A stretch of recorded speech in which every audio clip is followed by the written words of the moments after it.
Yay.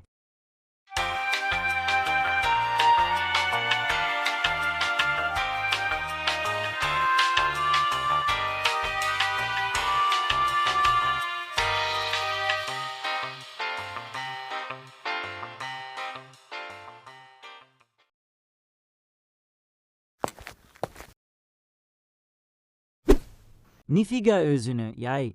Serin indi bunu atama göstereceğim.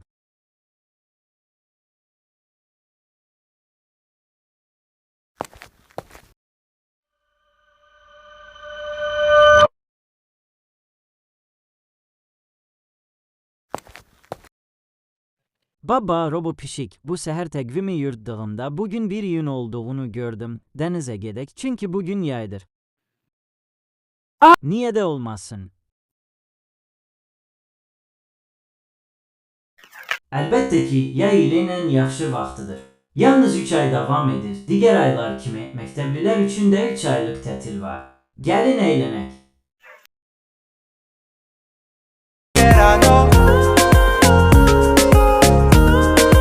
del océano.